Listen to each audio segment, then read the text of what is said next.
So this is the inside area of the Adobe Premiere Elements software. If you notice across the top, you have sort of 4 areas of information. Across the top is the typical file menus.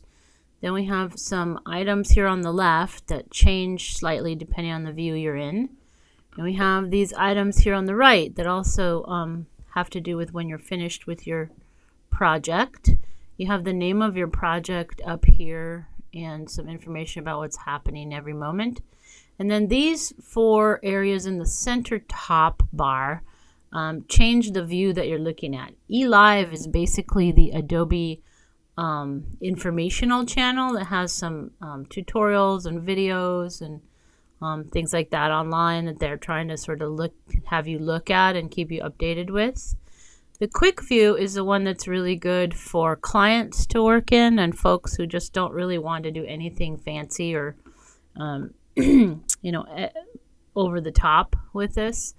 The guided area can be helpful because this has more instructional type videos and things to help you with.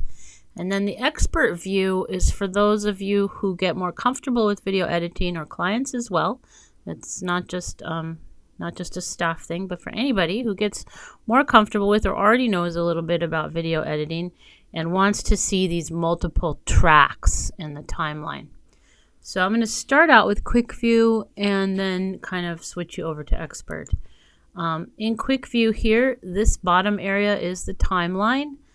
This is the kind of action choices you can make. Add media, create a template, tell a story using titles, and learn some more about video editing. So this will take you to the video training area. But add media is this button here, which appears when you first open it, and it also appears here.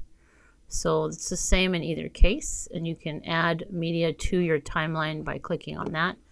Once there is media in your timeline, you can come over here to the right and add various things, do various effects, make various changes to it. And lastly, this blue little shape up here with the red line dropping from it is called the playhead or the scrubber. And what that can do is allows you to move across the timeline to a particular point. You can either drag the blue and click it.